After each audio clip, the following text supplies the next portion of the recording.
Good morning, everyone. I'm Joel Hellman. I'm Dean of the School of Foreign Service, and welcome you here to the Georgetown campus. For those of you who are visiting, it's great to have you. We have a lot of people also online.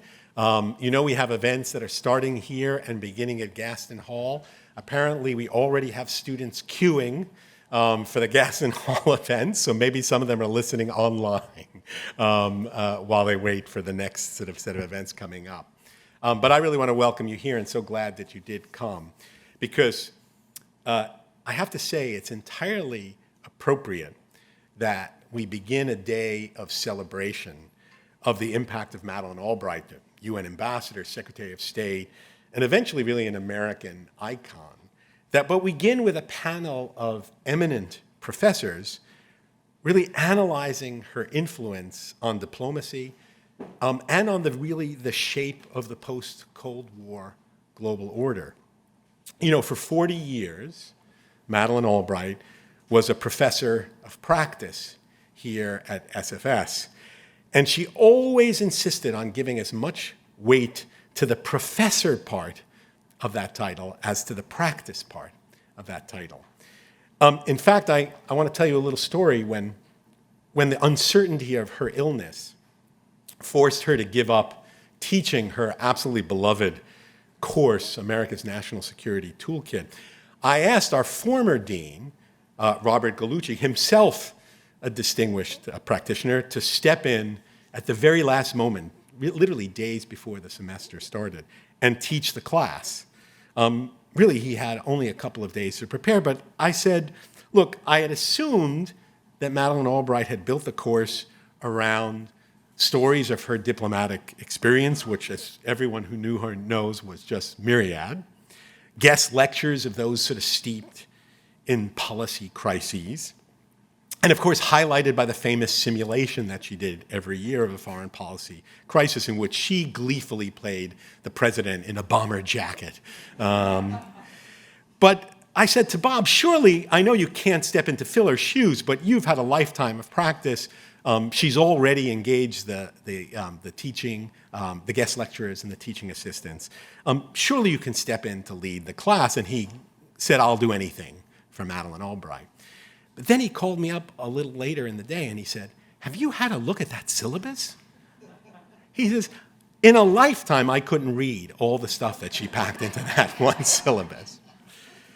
So though Madeleine loved to tell colorful stories that drew on the amazing breadth of her life experience, she believed deeply in the power of ideas.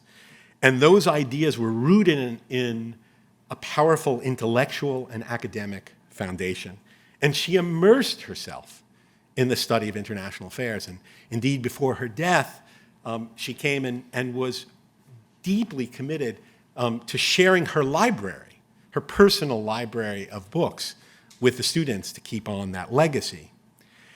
She wrote in her memoirs about being a professor, she said, and this is, I quote, I had sometimes made fun of my father, who you know was a famous professor at the University of Colorado, when he was a professor, saying, he had a cushy job, several hours of reading, some student meetings, then off for the summer.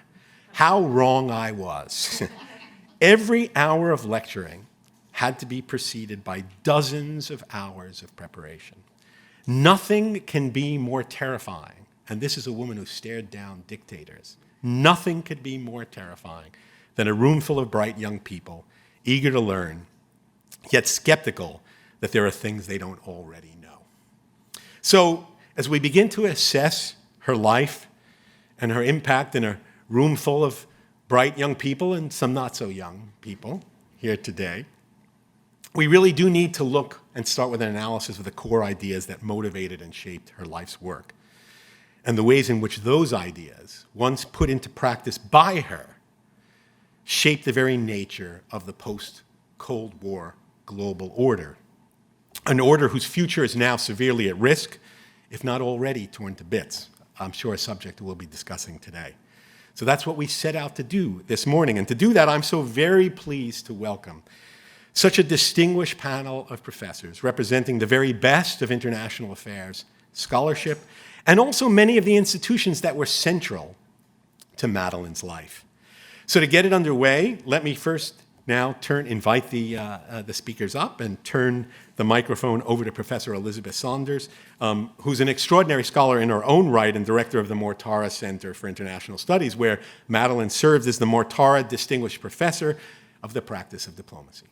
Elizabeth.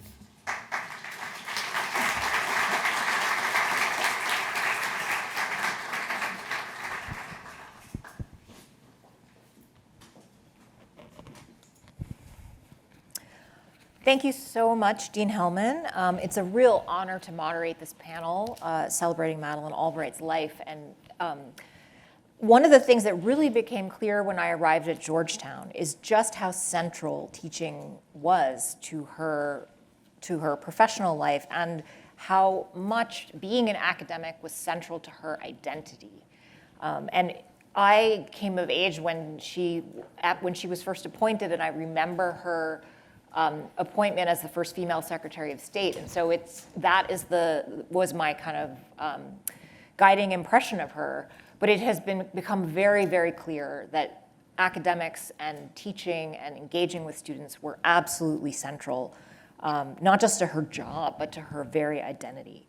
And I returned to her memoir in the last couple of weeks, and it's also clear from that, it shines through from the very first page, just how much she saw academics and teaching as intertwined with her policy and professional life.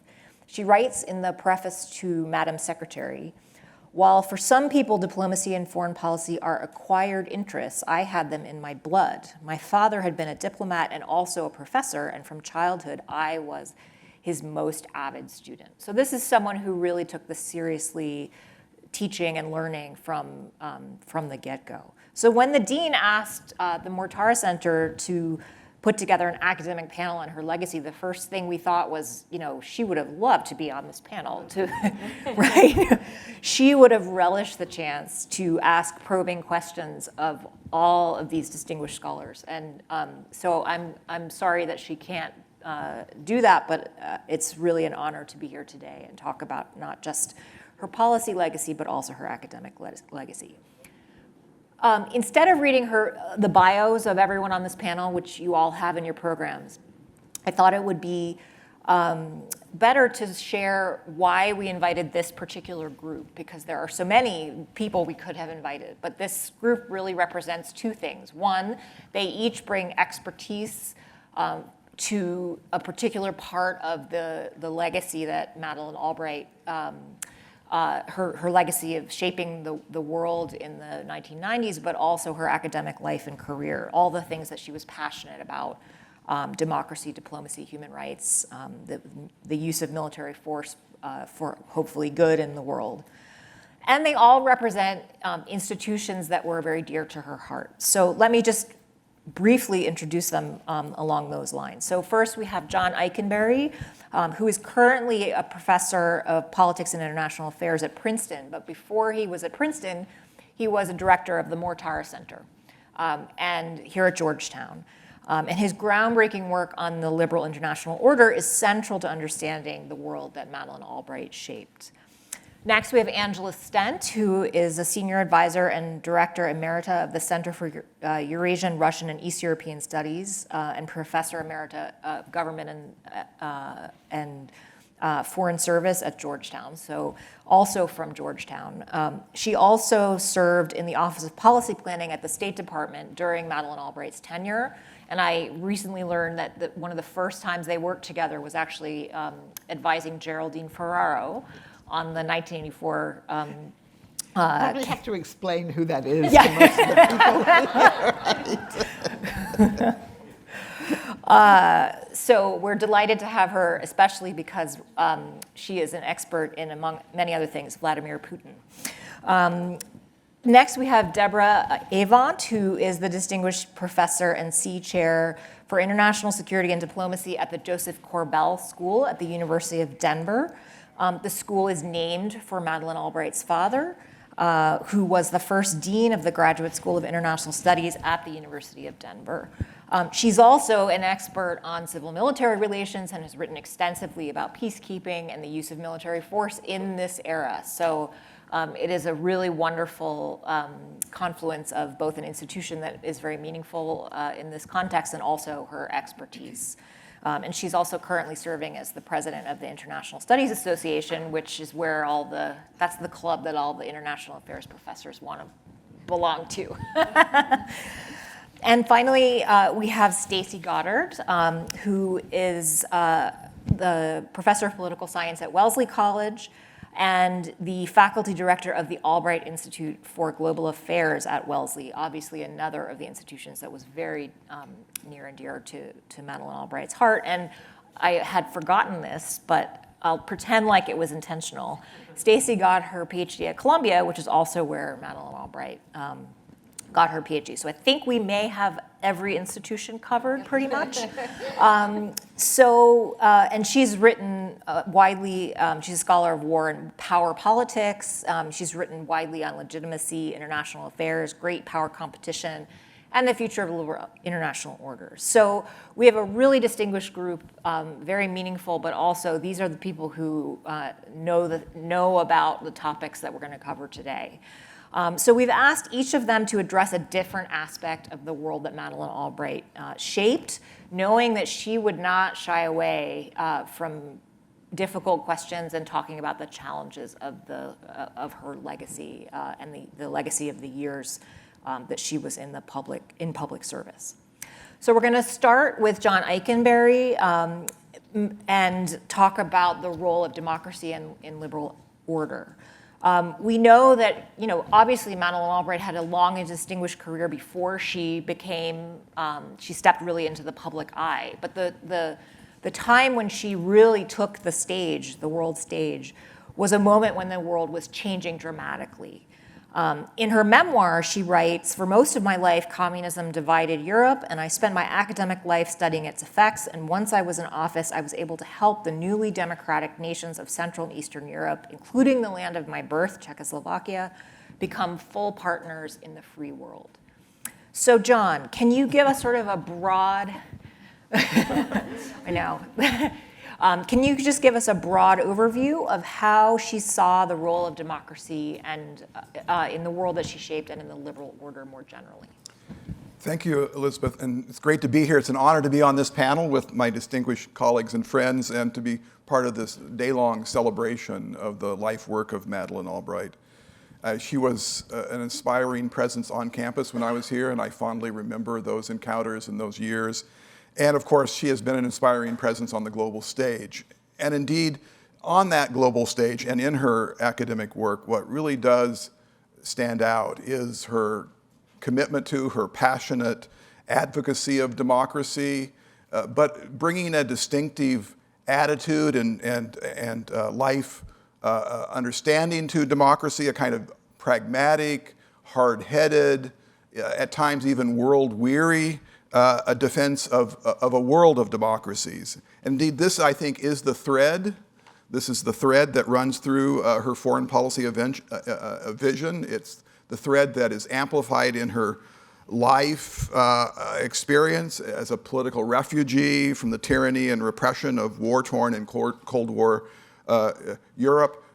Democracy is a noble idea and maybe something that should be defended as such, but she also had this real-world human implications view of democracy. There was a kind of realism behind her defense of democracy, the lived experience.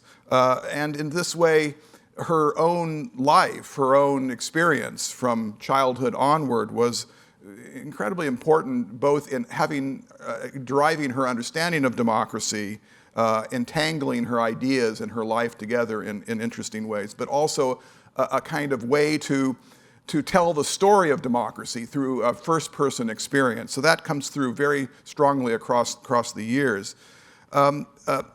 Her view about democracy, when I read and think about her vision, her writings, her speeches, I think there are 5 convictions she has about democracy. One is that the global possibility of peace and security is best ensured in a world where democracy holds sway. There is strength and safety in numbers. You can only be secure together. You can't be secure alone. So that's number one. The democracies have got to have a kind of critical mass if you want to, on a global level, secure these liberties and these institutions. Secondly, democracies have a special capacity to work together.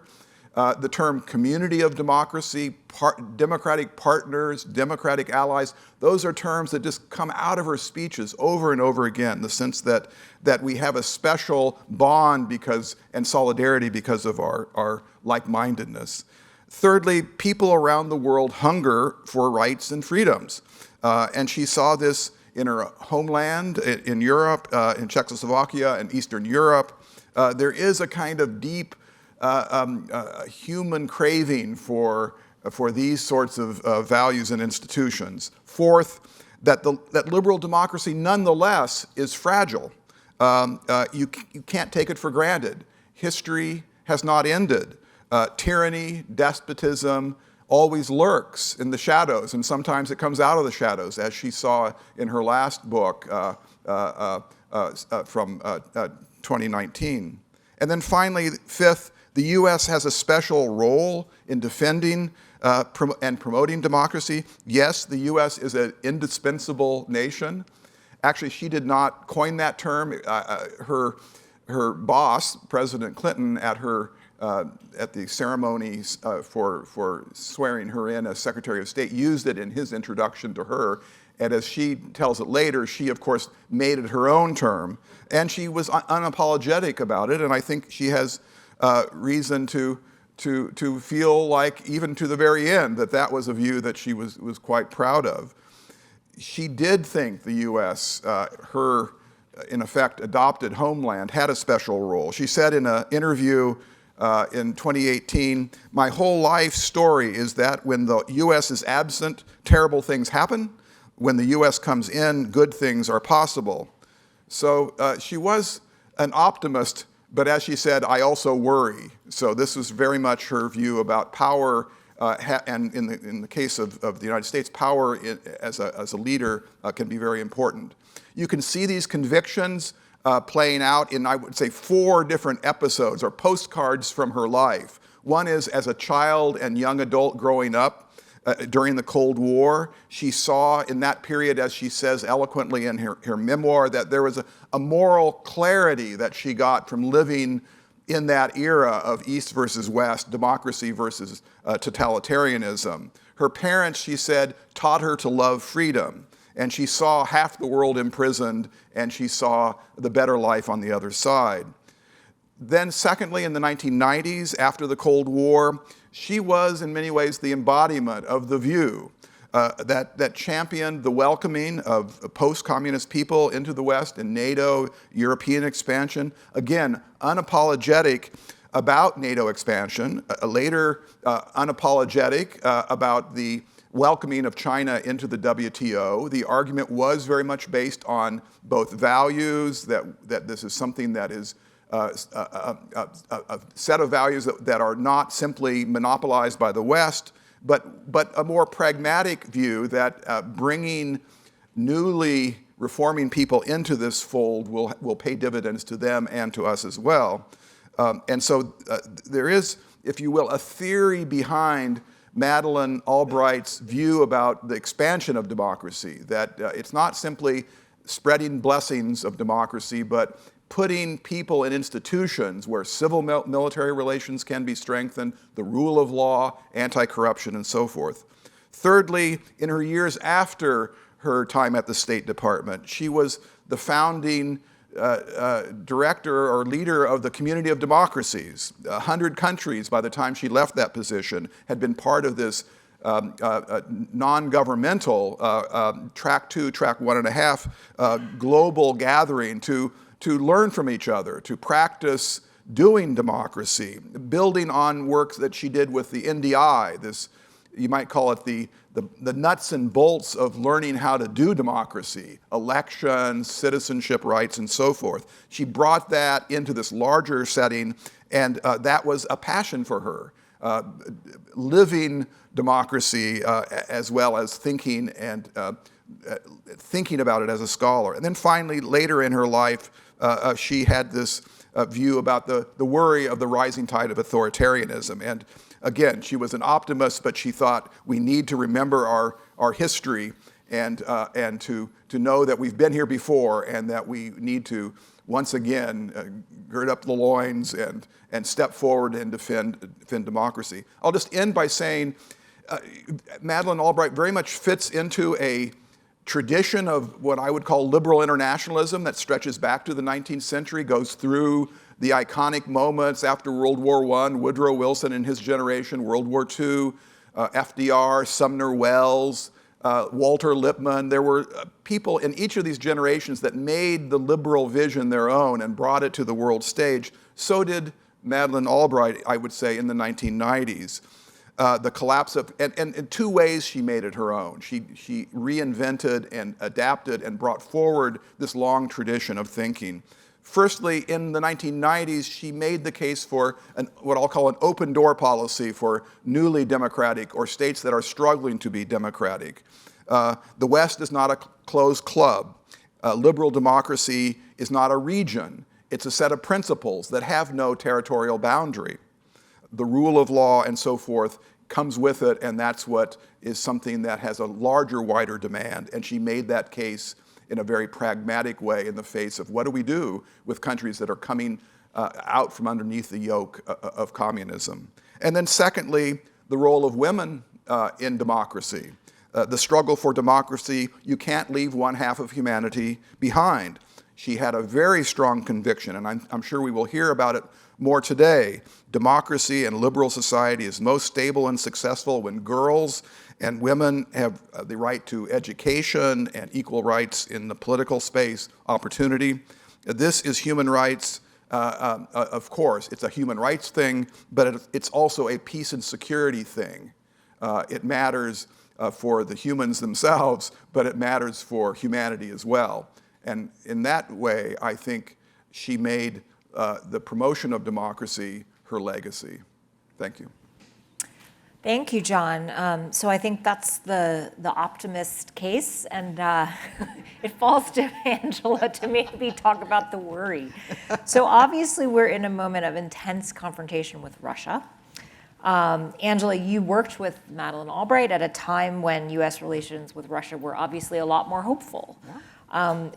But we also know she was a clear-eyed thinker, and she warned her last column in the New York Times, published the day before the invasion, was quite clear-eyed about what Putin was doing and how dangerous it was. So, Angela, can you just sort of take us through the arc of U.S. engagement with Russia during her career and how she thought about Russia's future at the time you worked with her in the State Department? Thank you very much for inviting me to be on this panel. I'm delighted to be here remembering Madeleine Albright. She was my colleague at Georgetown for many decades, a very valued colleague, and she was my boss when I worked in the Office of Policy Planning in the State Department. And just a couple of sort of stories about that. A few weeks after I got there, she called me into her office to meet with our ambassador to Austria, and normally that's a very kind of peaceful place to be. And we had to discuss what to do about the fact that the extreme right-wing Freedom Party had just been entered into a coalition government in Austria and how we should react to that. And I won't say any more about that, but that comes back to the questions of democracy. So I was also privileged to work in the first iteration of this community of democracies in policy planning. And Madeleine really singled out 4 major countries, and the European country that was the focus of this of my analysis was Ukraine. So she saw right from the beginning that Ukraine was a key central country here if we really wanted to bring the post-communist countries into the Western world, and it was very important to work on it. Now, 5 years ago, Ceres, the center I used to run, organized a conference in this very room on US-Russian relations. And we had the highlight of this conference was a discussion between Madeleine Albright and Igor Ivanov, who was the Russian foreign minister from 1998 to 2004, and came here, and they had an extremely civilized and very enlightening discussion.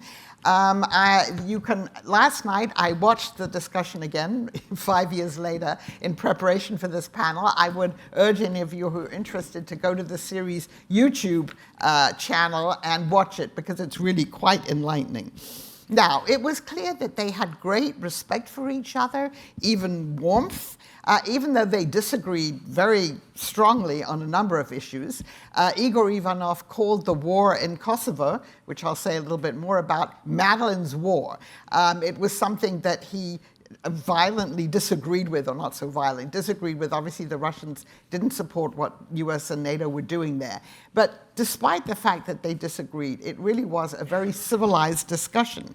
And I realized in watching it last night that 5 years ago it was possible to have such a discussion. It would be impossible to have a discussion today between a former Russian minister and an American, if you just think about the snarling Sergei Lavrov and what he says. So unfortunately, things have deteriorated very much since then, but I could really see how much Igor Ivanov and even his predecessor, Yevgeny Primatkov, a very complicated person, predecessor as foreign minister, they both worked with Madeleine Albright, and they both greatly respected her.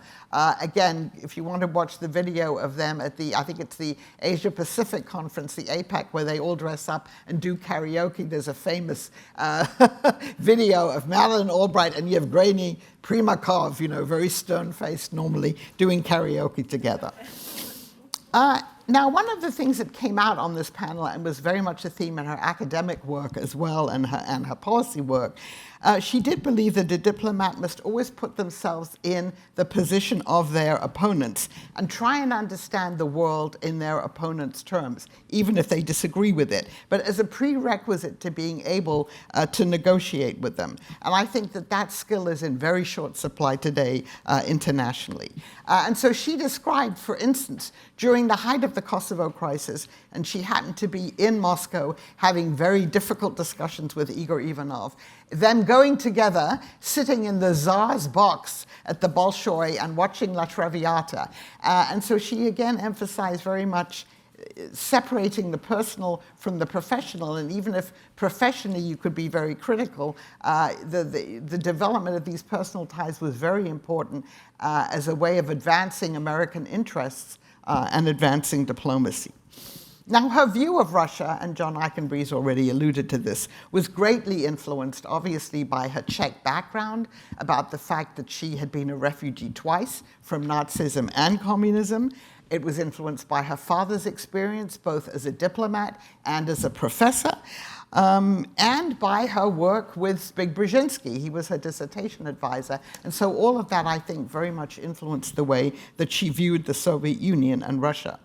And her attitude, I think, was very much when she was in office, and this has been alluded to, towards Russia, shaped by her determination to support the right of Central and Eastern Europeans to be independent of Russia, their quest for freedom from Russian control. But she did also believe that Russia had to be given, and it was indeed a much more hopeful time in the 1990s, that Russia had to be given some stake in the new post-Cold War European order, something which, of course, the West was ultimately unable to do, and whose consequences, whose dire consequences, in a way, we see today in the bloodied sunflower battlefields of Ukraine. So her dealings with Russia, and I thought about this when I was preparing my remarks, had less to do with bilateral issues, US-Russian issues, and much more with Russia's place in Europe and how Russia should interact with the United States, of course, and the other European countries. And so I'm going to mention just briefly 4 issues: NATO enlargement, the Kosovo War, the anti-ballistic missile treaty, and the Baku-Tbilisi-Ceyhan pipeline. Madeleine, of course, as we've heard, was an enthusiastic a proponent and supporter of NATO enlargement, and she was instrumental in ensuring that Poland, Hungary, and the Czech Republic were in the first wave of countries who joined NATO in 1997. And all of these countries, remember, had been invaded at different times by the Soviet Union. And she really believed that joining NATO enabled Middle Europa to reclaim its place in the European family of nations. But she did also very much support the NATO-Russia Founding Act, and the creation of what was initially called the Permanent Joint Council, and then after 2002, the NATO-Russia Council. She did want to bring Russia into the new international system, and this appeared possible in the 1990s. When she was Secretary of State, it appeared that Russia was seeking a way of becoming part of this European family of nations. When I interviewed her for my book on US-Russian relations, The Limits of Partnership, she said, and I will quote now, "We certainly worked hard at treating Russia with respect in crafting a NATO-Russia relationship in which Moscow would have a stake." Now, we can now say with hindsight that the NATO-Russia Council never really amounted to very much. It has ceased to function now, even since before the war broke out. But that, I think, had a lot to do with the fact that Russia was suspicious of anything that had to do with NATO, even though Russia did have its own relationship with NATO. But I would also say that there were some people on the US side who were less enthusiastic about this NATO-Russian relationship than, say, Madeleine Albright herself was, at least at the beginning. Now, much of her time as Secretary of State was also spent on the conflict in the Balkans, and particularly the Kosovo War. The Clinton administration was determined to support the Kosovo's right to self-determination, and it, of course, had to intervene in the conflict without UN sanctions because, of course, Russia had a veto and would have vetoed it. But we now know, and Mr. Ivanov said that in this discussion, that Madeleine Albright called him a few hours before the bombing campaign in Serbia began to give him advance notice. She didn't have to do that, but she at least did the courtesy of doing that.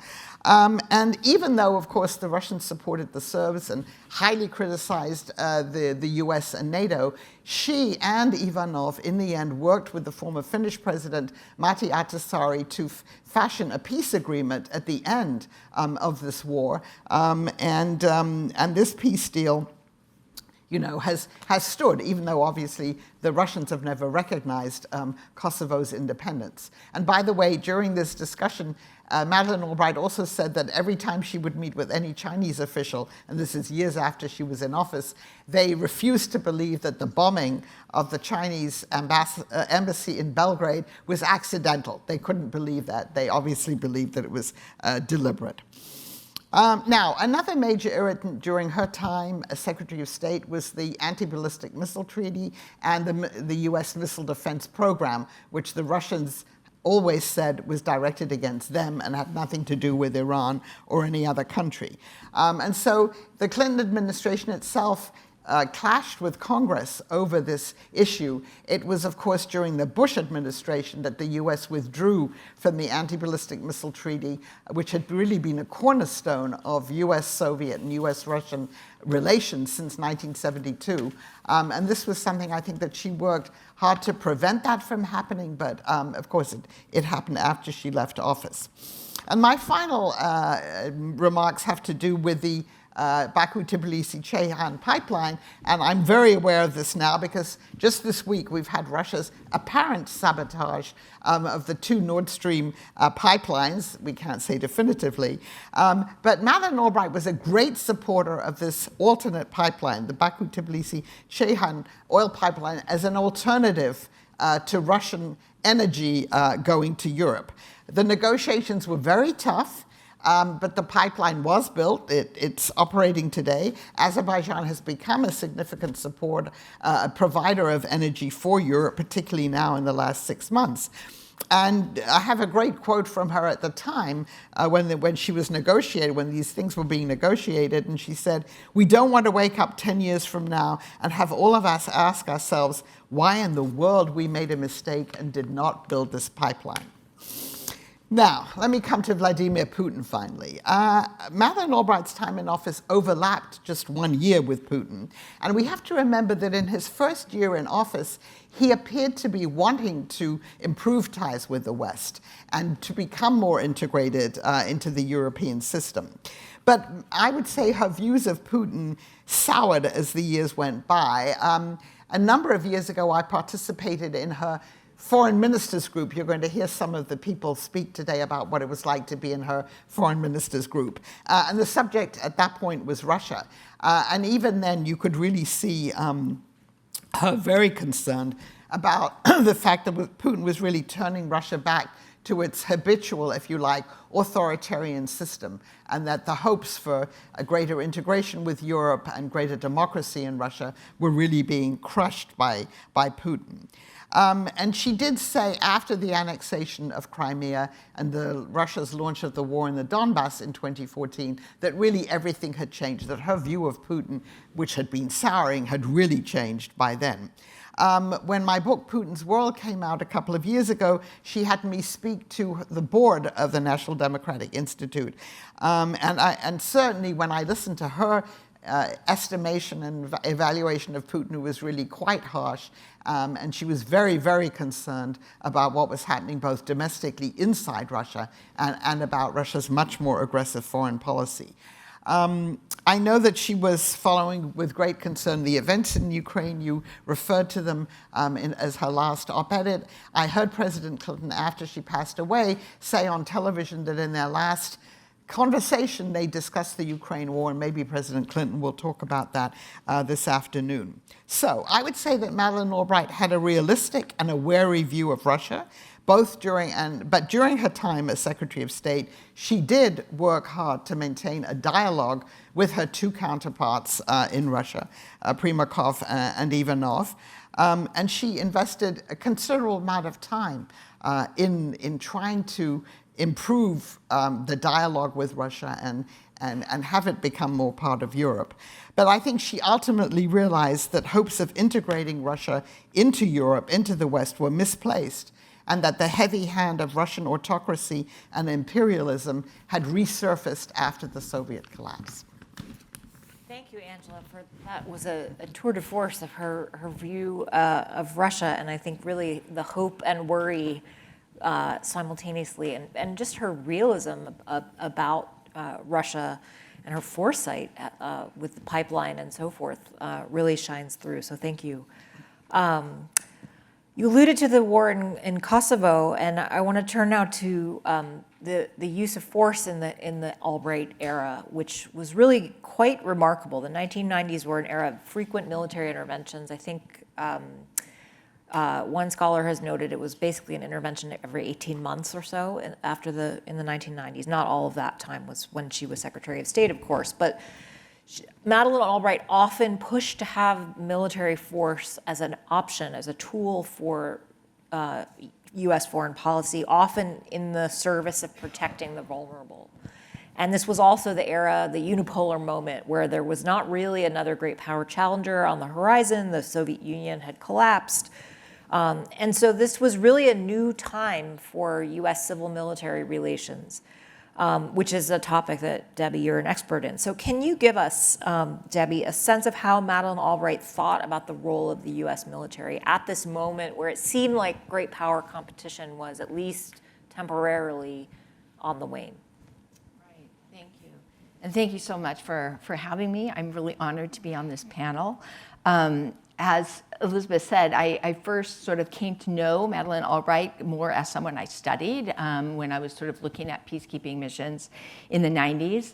And then I moved to DC in 1995 and became quite involved in an organization called Women in International Security, which Madeleine Albright was also very involved with. And at a time when she was doing many other things in the world, she still found time to give to that organization, which I was really impressed with.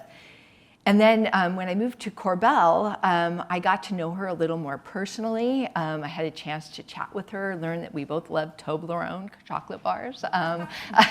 We both had 3 kids.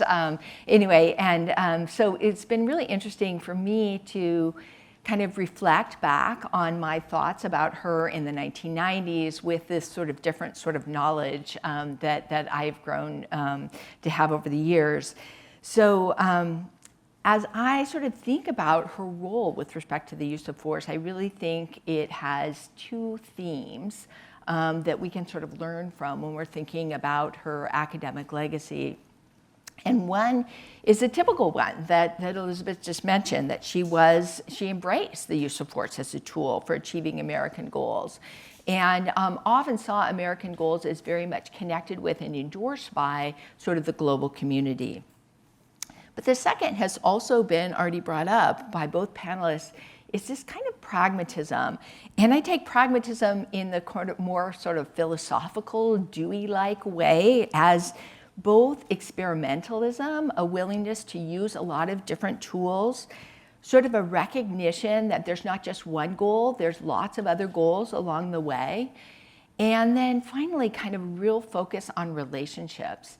And I think that if I'm sort of thinking about her legacy, it is those two things, which are somewhat in tension, although I think that tension is really productive in her case, this embrace of the use of force, but also this kind of deep sense about the importance of relationships. So I think the first theme has really dominated the narrative. That's the reason why Elizabeth invited me to be on the panel. She's often mentioned as someone who, talked about the U.S. as an indispensable nation. We always hear about the quip that she issued to then Chairman of the Joint Chiefs of Staff, Colin Powell. What are we saving this superb military for, Colin, if we can't use it? From her time as ambassador to the UN through Secretary of State, she was an advocate of having forceful options, for removing Aidid in Somalia, for restoring Aristide to power in Haiti, for winning in Kosovo, even if it was, as Ivo Dalder put it, winning ugly. And she said in her memoir, with careful planning, limited force can be effectively used for limited outcomes. But I think the second, this more sort of pragmatic focus, was actually critical to her success. She often took advantage of many tools at her disposal, and she didn't lose sight of the intermediate aims along the way. And I think part of the reason that we understand the 1990s the way we do is that she reminded us that yes, Somalia was painful, but it also reduced famine and suffering for many. It saved many lives. Restoring Aristide wasn't perfect, but it did uphold democratic principles. And, the Kosovo War may have been one ugly, but it was one. And she tied it very explicitly back to democratic aims. She recounts in her memoir and said at the time, a true victory in Kosovo wasn't a victory of Albanians over Serbs, but of those who believe in the rights of the individual over those who do not. Otherwise, it is not a victory. It's merely changing one sort of repression for another. And she worked endlessly on relationships. Even the Partnership for Peace and the expansion of NATO were really less about creating military force option and more about expanding relationships. They were prefaced on the idea that strengthening these relationships could engender greater stability, potentially avoid conflict in Europe, and it could serve as a tool if one of the members of NATO were attacked. So it's a little awkward to admit in this forum, but I was really a critic of the first. She once said that Colin Powell had learned the lessons of Vietnam too well. And my first book was on Vietnam, my dissertation, and so I learned those lessons well too. While I didn't subscribe to the use of overwhelming force, the way General Powell articulated it, I was and remain skeptical of the ability to keep force limited. We often talk about the use of force as, kind of something like a scalpel in a surgical strike. I'm convinced that it operates more like a bucket of tar. It's hard to direct, and it often generates unanticipated messes. There are certainly times when it was critical and worth the risk, but it comes with a risk, and I think we have to take that into account. But at the same time that I was critical of kind of too much embrace of military force, I really have deeply admired her willingness to try different strategies, and even more her attention to relationships. And I think I learned more about these different strategies and her kind of relational dimension when I was at Korbel and listened to her stories. And she was very proud of a lecture that she gave at the Aspen Institute called Madeleine's Diplomatic Toolkit. And it sounds like her course here was very much based on that as well. Her attention to relationships was also legendary. She routinely outmaneuvered political adversaries and rival statesmen, and she often did this because of her attention to these kind of human elements. She connected with others really well, and that was partly because she really listened to them. So there are those in academic circles, including our moderator, who focus on these more human elements in their work. But I think Secretary Albright's legacy asked the academic community to actually spend more attention to those. Her power was not just her willingness to use force. It was about the strength of her commitment to democracy and the skill with which she used a lot of different kinds of power that was often sort of built on the relationships that she had managed at a kind of personal level. So as we remember Secretary Albright's legacy in academic circles, especially at a moment when democracy is challenged both abroad and at home in many places, including the US, I hope that we pay at least as much attention to her commitment, her willingness to experiment, her attention to relationships and solving problems, as we do to any simplistic analysis of her willingness to use force. Thank you, Debbie. And as you were talking, I was thinking back to what John said earlier about her willingness to engage in the nuts and bolts of democracy and to spread, this idea that we can just spread democracy with words or even with force. You actually have to teach people how to vote and count the votes accurately and have credibility in the elections, and that's something clearly that is an issue at home now. And I can only imagine what op-ed she would be writing in the face of challenges to the basic nuts and bolts. Again, a willingness to get really deeply in the details. So thank you for that. As we said at the outset, Madeleine Albright, and I think it's been very clear so far, she was a clear-eyed observer of world politics, not at all naive, despite her hope and emphasis on spreading American values. And she knew that a lot of work was left undone. A lot of challenges remained from her era.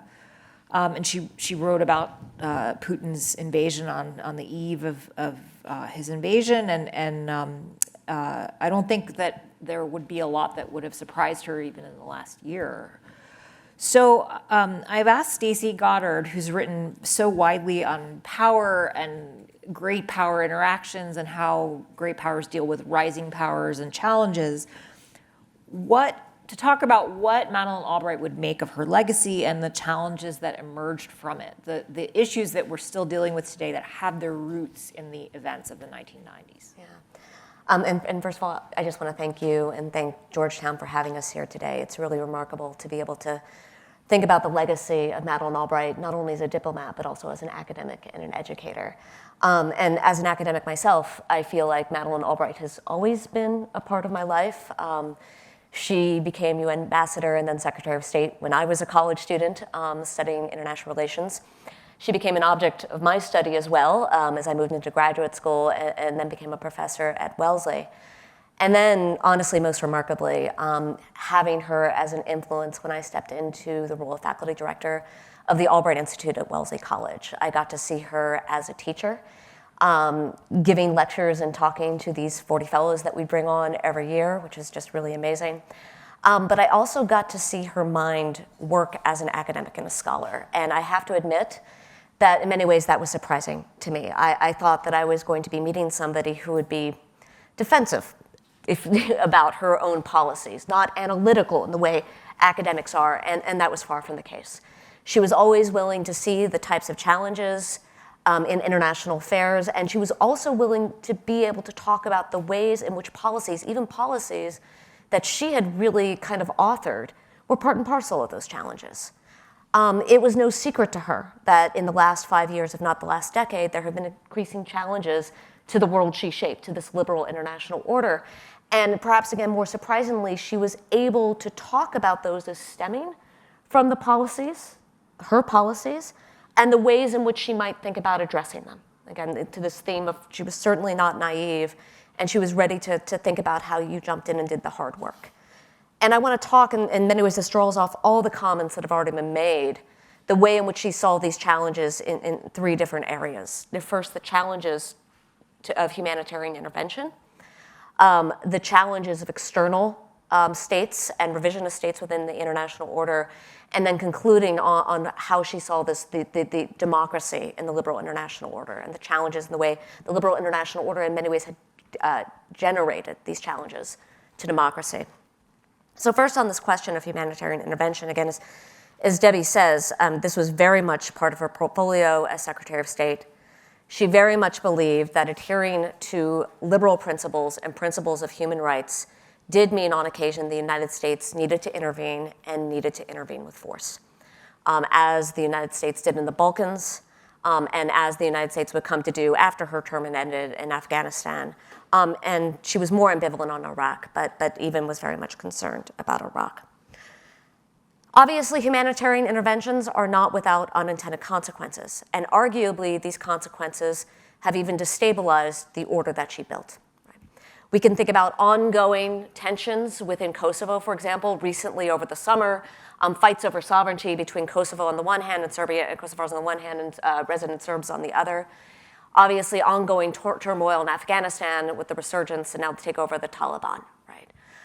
We could also think about the turmoil caused by the creation and production of refugees in each of these crises. I think in many ways we think in more contemporary terms about the Syrian refugee crisis, for example, more recently the Afghanistan refugee crisis, but even the crisis in the Balkans. There was a month where the ongoing conflict in Kosovo was producing 1.3 million refugees throughout Europe. Right? And this has been extremely destabilizing, in many ways becoming a lightning rod, for example, for far-right movements throughout Europe and fissures within the European Union itself. Right? So I think the question is, what do you do about that? Do you then say that humanitarian intervention is something that the United States as a liberal state or the liberal international order isn't interested in doing?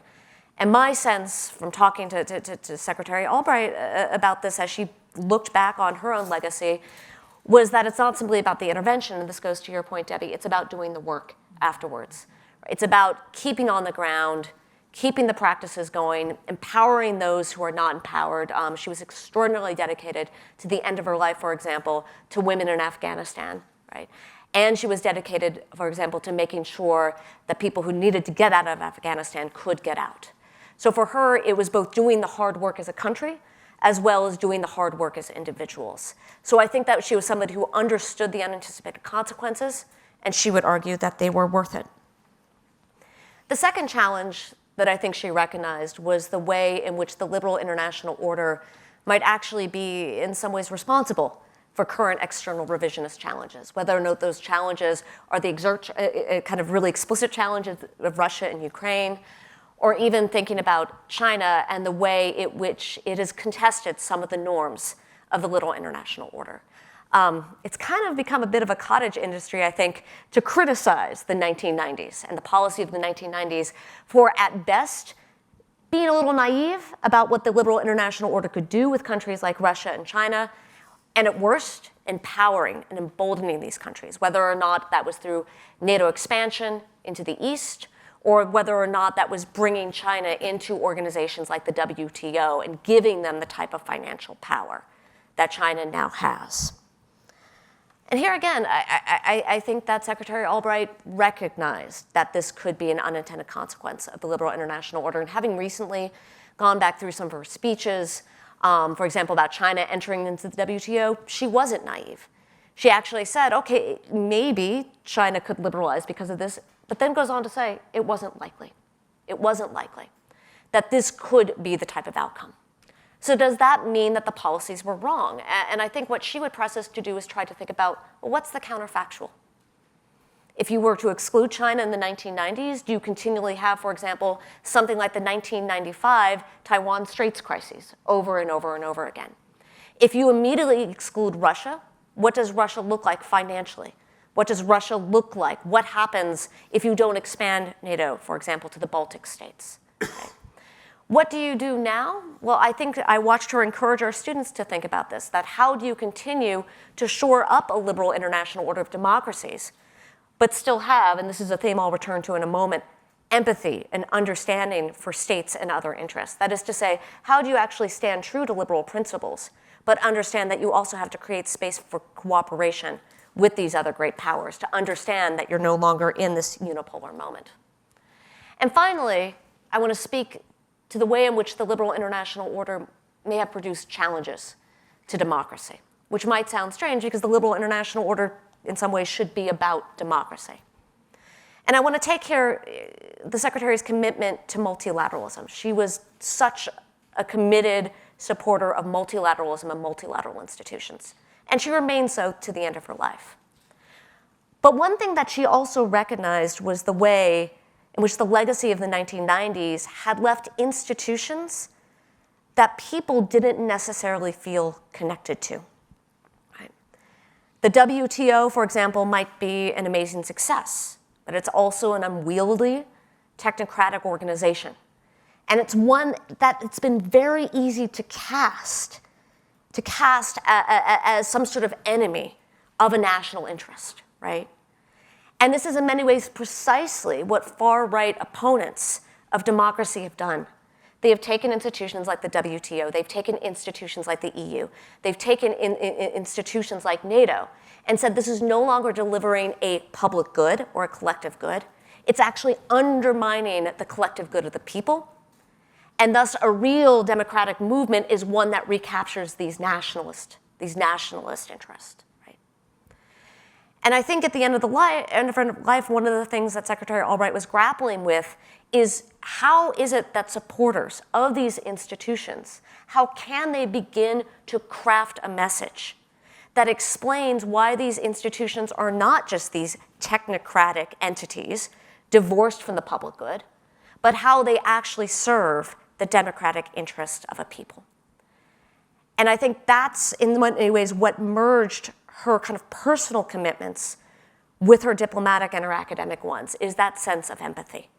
She didn't simply dismiss people's opposition to these institutions and to her vision as somehow being grounded in bad faith. She tried to see where those interests came from and tried to think about how to articulate a message that would resonate and mobilize people in support of this program. So, thank you. Thank you so much. And I think, the four panelists have given us such a picture of a diplomat and an academic who was able to put herself into mentally into the shoes of those that she dealt with. Again, as Angela said, really something that's in short supply. And then also pursued these very optimistic policies with very clear eyes and without naivete, and in some cases, as in the pipeline, with countermeasures sort of embedded in her policies. And it's really quite a remarkable combination that it's very hard to replicate, hard to teach, hard to get people to think in both of those ways simultaneously. And I think we are all grateful that to have been able to interact with her and at these various institutions and experience her academic and policy legacy. So as we begin to turn to Q&A, I'd like to invite any audience members who would like to ask questions to line up at the microphone in the aisle. And if you prefer to sit, we have a roving mic, so you can just raise your hand, and we invite audience questions. And I think maybe I'll just use my moderator privilege while we get some folks lined up at the mic to just ask the panel, and I'll invite any of you who would like to to reflect on the events of the last week in the Russia-Ukraine war, and just if Madeleine Albright were Secretary of State today, what would she advise that may or may not be different from what we are observing? And I suppose I should direct this first to Angela, but anyone. I thought you would do that. And Well, please do comment. yeah, I mean, she obviously would be a robust supporter of what the Biden administration is doing and has done, which is, I think it's $13 billion already and more to come, supplying weapons, training Ukrainians. I wonder whether she would be among those, and there are people in this country certainly saying we should be doing more, or we should have been less restrained on issues like a no-fly zone. But I mean, I can't speak for her, but I think she certainly would have supported a very robust response. There's some discussion, right? Some people are saying that what the U.S. should be doing is not only helping the Ukrainians defend themselves and push back, but actually win. And in that case, how about actually sending some kind of a NATO force to be involved there? Again, we come back to the question, of the use of force and the limits thereof, or the concerns about the Russian response. So I'm not saying that you would favor that, but that is obviously something that's in the discussion now. And I think she would be among those, and she would rightly be among those who said that for too long, people both in Europe and in this country thought that you could deal in a reasonable fashion with Vladimir Putin, and that Russia had legitimate concerns, and if you tried to meet them, then maybe you could, this dialogue could, lower the temperature on all of these issues, and clearly that hasn't happened. So I think she was one who was arguing, over the years, that one should be very clear-eyed about who he was. John, in this vein, I also, reflecting on the sort of diplomacy that led up to the war, one of the remarkable things has been the strength and cohesion of the alliance, the Western powers in Europe, which I think after the Trump years, we sort of can't take for granted. And some of the things you mentioned, nuts and bolts. I mean, alliances have nuts and bolts too. And what do you think she would have made of the Biden administration's efforts to, stitch that alliance back together? I think she would be very supportive. I think her first view would be what she sees happening in Ukraine by Ukrainians is something that she would understand implicitly, that there is a kind of a freedom thirst there, that Zelensky has shown the world that some of these values that Madeleine has been defending and championing for her life are not antiquarian values that are no longer, or kind of old-fashioned, that they are real ones, and they have real people putting their lives on the line for them. So there would be, I think that would be her first reaction. I think her second reaction would be that the democratic liberal world has shown itself that it's capable of organizing. It's kind of whirled into action. It was been kind of moribund, perhaps. People have been writing the obituary for liberal order and democratic community, but here it is back again. Europe has charisma again. Imagine that. And multilateral cooperation in the form of sanctions have shown a kind of a proof positive that there is power in numbers and multilateralism. It has power characteristics, and so I think that would be very, very heartening, and she would definitely emphasize that. And thirdly, I think she would see Ukraine as not simply a war about the future of Ukraine, but as a world order struggle, that it would be put in the company of Taiwan and lots of perhaps other places, that this is a case of an open society and aspiring democracy that is being sort of pulled into the orbit of an autocratic state, in some ways the way Taiwan's an open democratic society being pulled into the orbit of an autocratic state. And these countries or societies, we'll call them, have an interest in being inside of the liberal order. So in that sense, the Ukraine war and the struggle over Taiwan is not evidence of the decline of liberal order. It's evidence that there are people who want to join it. And that is the problem that she would, and this is the final thing I'll say, the problem with that is that because it's a liberal, it's a world order struggle, it's a struggle between two different logics, a liberal logic and an illiberal logic, between an open multilateral logic and one that is tied more towards spheres and blocks and making the world safe for autocracy, and that there probably isn't going to be a winner. That is to say, we're going to have to find some at the end of this, some capacity to coexist, some fudging of the inherent tension between one order that is based on principles that in some sense have no bounds. It isn't a geographic space you're defending, it's a set of principles. And so peoples very close to autocratic centers can want to be part of that, Taiwan and Ukraine. But it's not a order that necessarily is going to become universal and will be there at the end, so to speak, to bring in China and Russia. So there's going to have to be some fudging.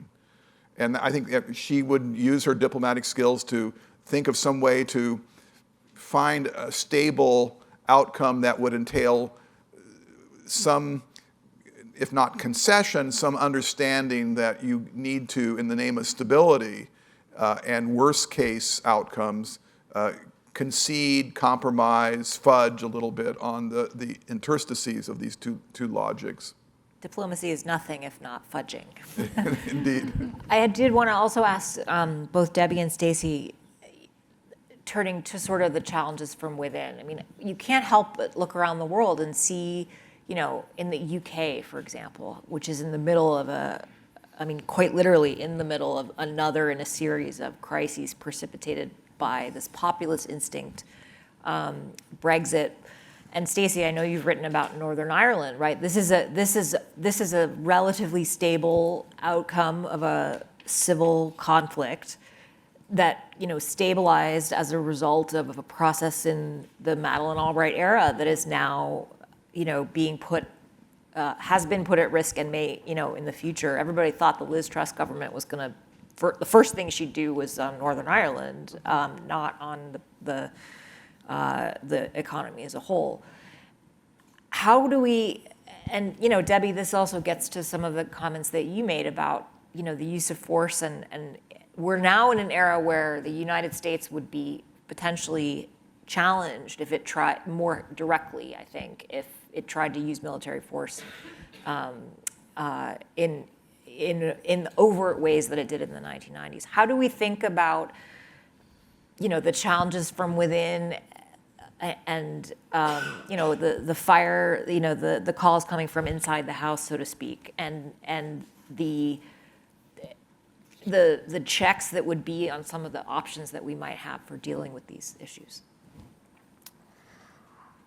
Yeah, that's a lot, and in many ways I want to just all the things in 30 seconds. No, but I actually want to draw off John's really technical term of fudging, because I think that this is important here. We expect to see this all over our comprehensive exams. Absolutely, absolutely. But you brought up the piece in Northern Ireland, right? And there's something instructive there, because having my work on that, the argument was always that what the Clinton administration would do, what the members of the Unionist Party and the Republican Party managed to do, is they build a piece on fudging, right? Which is to basically say we're going to create some sort of ambiguity so we can continue to have contestation, but we can do it within these institutional boundaries, right? And I actually think that's the lesson that all of us are trying to say, is not to say, I think that one thing that Secretary Albright was really clear on is how do you build institutions that allow contestation to come into the inside, right? How can you channel what could be this type of violent conflict into these types of spaces, right? And I think that's in many ways the real threat that's coming from the right, for example, is the idea that no, these institutional spaces are no longer valid, right? And we're going to become even more absolute, right? I think that would have been the challenge thinking about the question of Ukraine, and I think it would have been one that really she would find this moment particularly difficult, right? Because on the one hand, she was such a stalwart supporter of democracy and sovereignty within these newly independent nations. At the same time, we're coming up, likely tomorrow, any hour now, on a moment where we're facing a challenge to Ukrainian sovereignty. How do you fudge that deal to both allow Ukraine to exist as it should as a sovereign nation, but not allow that to then escalate to violent conflict? So that wasn't really so much an answer, but it's more of I think the challenge is there both at the domestic and international level. How do you keep challenging the contestation into institutional spaces?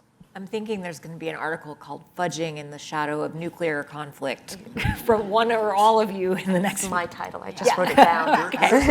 There was a book written in the 1970s called The Fudge Factory about the State Department. Oh, well, there you go. I remember that. I'm not sure who wrote it, but we're using it in a slightly different sense. I think that was meant to be an insult, and we're seeing some utility to it. Debbie, anything to add before we open it so up? I think that's exactly right. I mean, the idea of democracy we often think about as coming together in agreement, but democracy is really about being able to disagree without killing each other, and I think that's kind of the key. But one thing that we haven't mentioned that I actually was able to talk to her a little bit about, given I've done a lot of work in the recent years on non-state actors, companies and NGOs and others, is that actually they've been incredibly consequential in the Ukrainian war. The U.S. doesn't have to, for instance, provide connectivity for Ukraine because Elon Musk can redirect his Starlink satellites so that Ukraine, and these have been incredibly important in, the capacity for drones, which Ukraine has used very effectively. And so I think that it's not just in the governmental circle, although I think that was absolutely her focus. But one of the things that was really interesting that began in the 1990s and really escalated in the 2000s and on is that, even secretaries of state, like I remember Secretary of State Clinton went to India, and the first people she met with were chambers of commerce. It's not just governmental actors. And so I think, when you talk about sort of mobilizing at a really human level for democracy, it is using different tools at your disposal. And I think we've already seen that in Ukraine. And I think to some extent that allows capacity for a different kind of orientation that is a little less confrontational. And so, it's like one of those things you would love to talk to her about if she were here. Great. So we will open it up to Q&A. Again, if you'd prefer to be seated, just raise your hand. Otherwise, you're welcome to line up. And please state your name and affiliation before you ask your question. So thank you. Hello, my name is Kaya Miller-Goldstein, and I am an economic development consultant.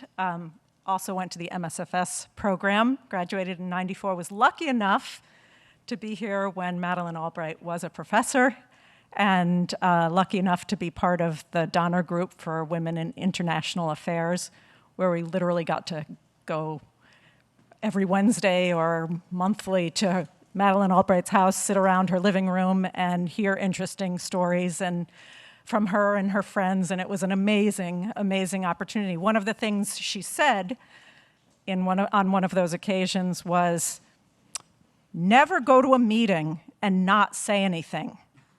And so when I saw that nobody was lining up at the microphone, I said, I'm going to line up at the microphone and say something. But this has been amazing. Thank you for all the comments that have been made so far. I wanted to hear you talk about actually Africa in the context of the liberal world order. One of the things Madeleine Albright said on probably several occasions was the black mark on her legacy was the failure to respond to the genocide against the Tutsis in Rwanda. And there's been a lot of talk already today about responses in Ukraine, and here we have a big continent of Africa, which is the fastest growing in terms of population in the world, and maybe the fastest growing, at least pre-pandemic economically, even though it's a small base. Yet there seems to be this continual failure to integrate into the liberal world order all of these peoples and all of these countries in a way that they feel is sort of fair. This isn't directed at anyone in particular, but I'd love to hear your thoughts on that subject and how Madeleine Albright might think about that today. Thank you. Thank you. I mean, Debbie, I feel like this sort of falls in the interventions that didn't happen. But any of our panelists are welcome to jump in. Yeah, it's interesting. I think that Africa is less in the headlines in some ways, and yet there has been an enormous amount, I think, of thought and effort kind of at the sort of ground level in Africa. I actually, at the end of the 1990s, was doing work on this kind of emerging market for private military and security companies. And a lot of them were actually doing the training in the African Crisis Response Initiative with different countries. And so I do think that there's been more going on kind of at the ground level in Africa than not. I mean, I think in that context, the struggle in some places is with Russia, obviously, Central African Republic and others, but in many places is with China and very different kinds of orientations toward, toward integration, where the Chinese attitude is a little less, in order to engage with us, you have to focus on liberalism or anything per se. It's more about sort of growth, and I think in the US it's been much more kind of, has had this sort of liberal cloak. And I think, trying to sort of engage productively in that way, I don't know, I guess my feeling is, to the extent it stays out of the headlines, it's probably good for African states, or better than it might be if it were, sort of part of this global struggle. But I don't have, sort of why Africa is not sort of a bigger player in the world, which I think was the context of your question. I have less of a concrete answer for. I'd be interested in other people's thoughts. One thought just that springs to mind is that, the 1990s were an era of really overt intervention. I mean, these were things that were well known, or you could find information about them. But, a few years ago, we had this these tragic events where U.S. military personnel were killed in Niger, and the reaction, even on Capitol Hill, was, wait, we have military personnel in Niger? So just the sort of submerging of the use of military force around the world in places where in her era it would have been, you decide to send in troops and tell everyone about it or not, right? And I think that's, perhaps a legacy of, the history of intervention since 1990. But it does mean that there's probably more going on than even people in Capitol Hill would realize. Well, and in many parts of Africa, I mean, just bringing in the private security part of it, there are Wagner Group operatives, and there also are many companies working for a variety of different interests focused, from the West. So there's a lot going on, and we just don't necessarily read about it quite as much. Thank you. Next, and tell us your name and affiliation. Thank you. I'm Joe Cirincione. I'm a MSFS alum and former adjunct faculty here. I came in a little late, so if you touched on this, please excuse me. I've been rereading Secretary Albright's penultimate book, Fascism, A Warning. And in that book, she's struggling with the evolution of authoritarianism into full-fledged fascism. She stops short of declaring Donald Trump and the MAGA Republicans fascists because she says they do not embrace violence, one of the key tenets. This was written a couple of years ago.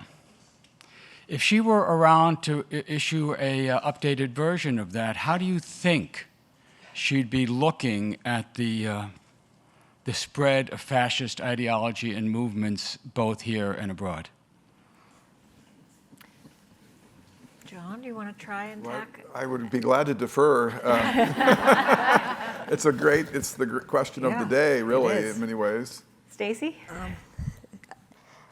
So I think this was something that she was really grappling with. And I was telling actually colleagues earlier, one of the things that I got to witness was on January 7th, 2021, so the day after January 6th, obviously.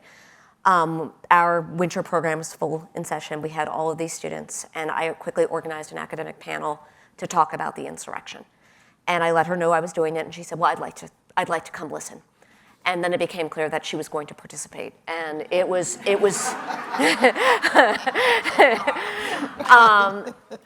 but she was, in all honesty, I would say she was as shocked as many of us by the violence. And I think for her, what she would say is that that at least was still a moment of disorganized violence, which, by the way, is not to say that there weren't parts that were very much planned, but so much of that was still things coming together, right? And I think for her, she still wasn't at the moment to say that this had fully tipped into a fascist movement, because again, it lacks that organization, it lacks that complete, explicit ties with government. But she would say, but that was, I think you're right to say that for her was a tipping point. That was a moment where she felt compelled to say, this is something that if we cannot come together and say that this is illegitimate, that we have crossed into a place that's extremely dangerous for democracy.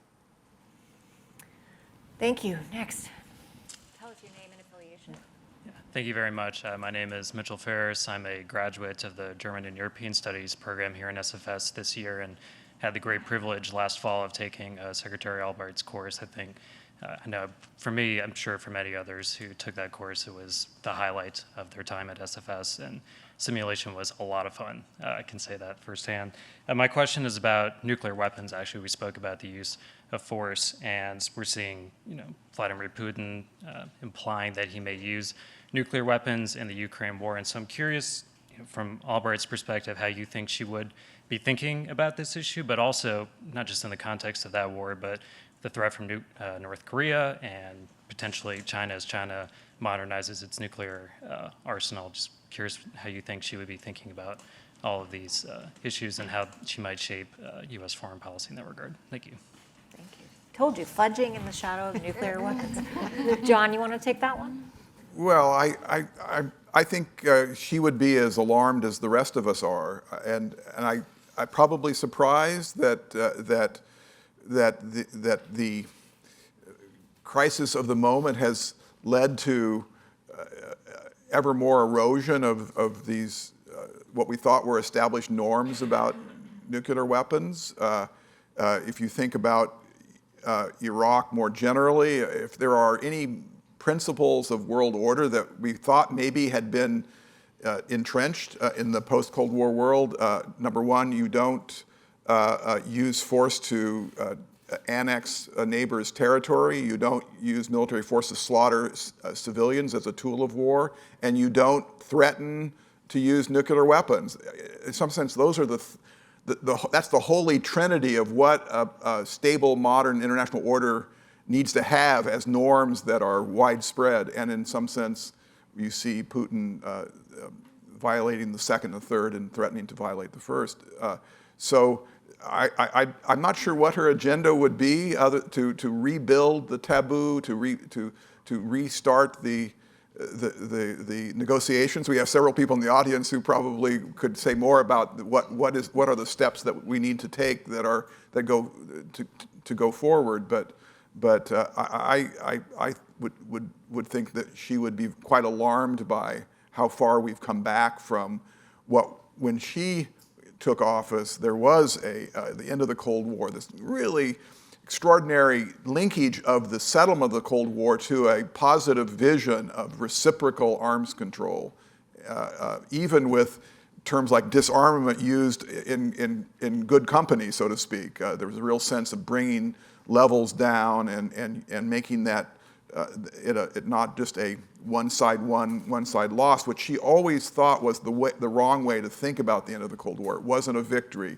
That was hubristic and set up problems that would follow. But to build on and preserve that the keystone of the post-Cold War settlement, which was this arms control agenda, I think finding the next moment at the end of this cycle of awfulness to restart those talks, it seems to me, would be on her mind. And, apropos of that, in the theme of connecting what's happening at home with what's happening abroad, in some of my research, I've looked at previous arms control episodes. And in fact, I went to the Carter Library, the Jimmy Carter Library, and was going through some of the SALT II negotiation documents, and all of a sudden there was Madeleine Albright in the documents as the legislative affairs. She was the legislative affairs for the NSC, and she's, she's basically counting up who's going to vote for SALT II and who should we go after. But in today's partisan polarization makes it a lot harder to get these kinds of, even if you get them past the moment of international awfulness, if we're stuck in this moment of domestic awfulness, that's just yet another obstacle. Angela, I know you wanted to chime in. I just want to add briefly, what she would also be doing is warning Russia in the strongest terms about the consequences of breaking this taboo that's been there since 1945. So I think in that sense, not that she would be advocating direct military force, but I think she would certainly be focused at this moment on the deterrence part of it too. Yes, go ahead. Good morning. First, thank you all very much for participating in this panel. It's been great. My name is Steve Buffone. I'm a SFS class of 80, I'm sorry to say, graduate. I'm a longtime member of the school's Board of Advisors and recently completed a term as chair of the board. My most amusing contacts with Secretary Albright over the decade before she passed related to the fact that my oldest son, Douglas, was a participant in her class diplomatic toolkit, and in the simulation, and at 6'5", he was the tallest ever to play Secretary of State, and so she identified very closely with that.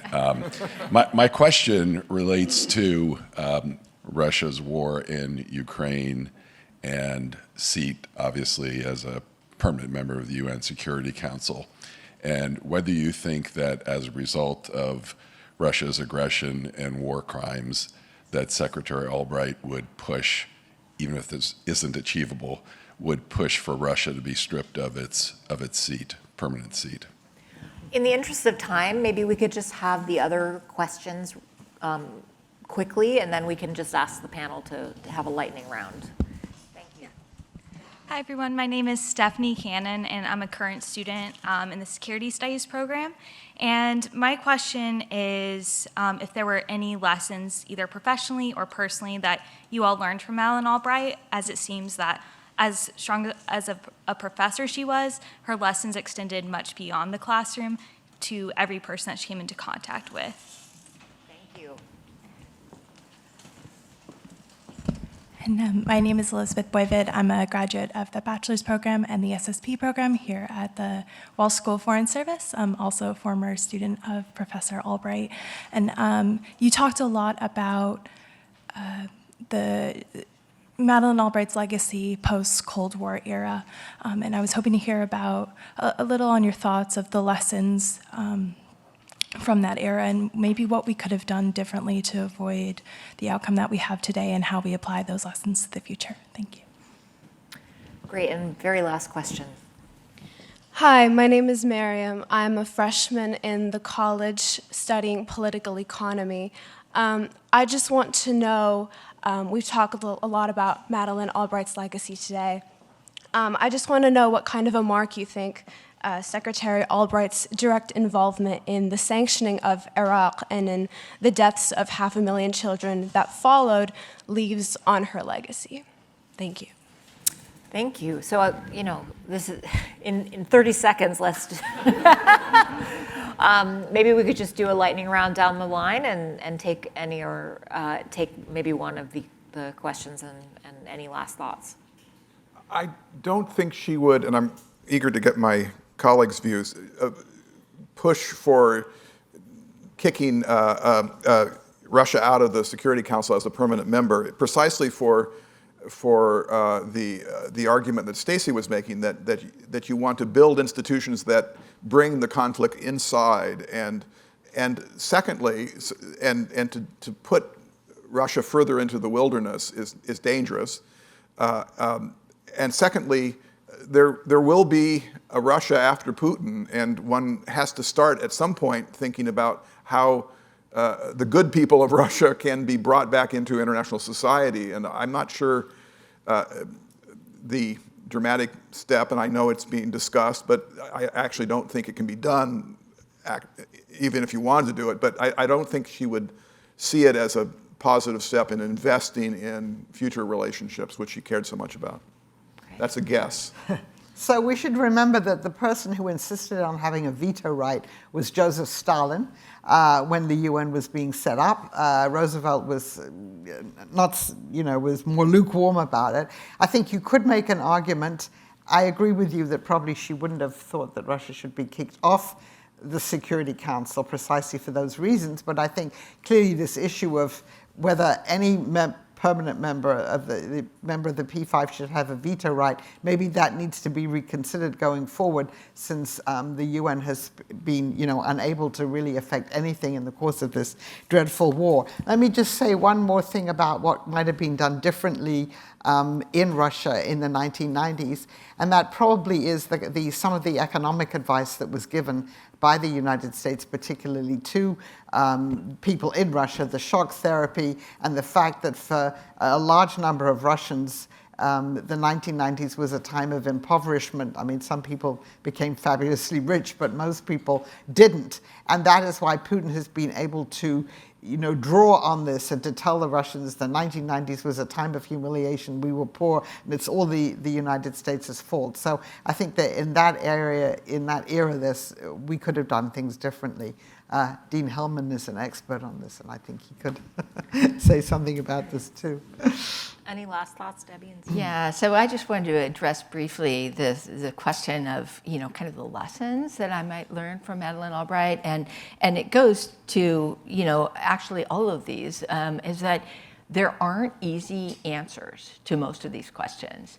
And a lot of times when we're teaching students to, do the right thing, be accurate in their responses, and maybe what we need to do more of is teach them to think.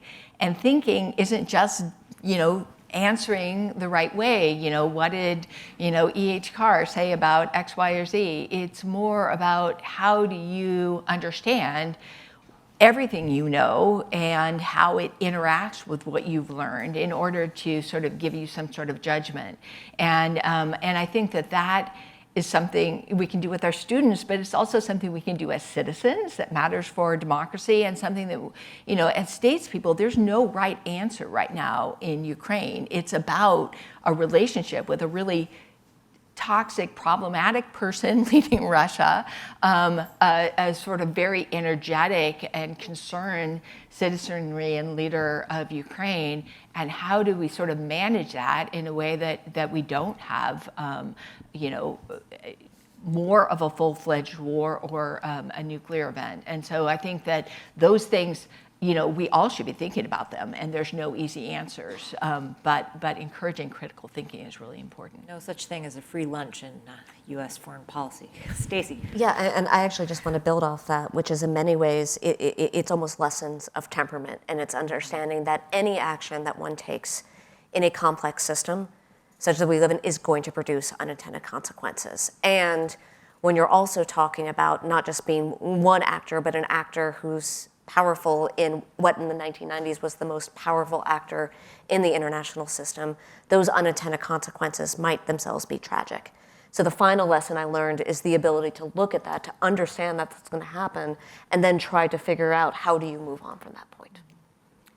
I think Madeleine Albright would thoroughly have enjoyed this conversation, so please join me in thanking our very distinguished panel.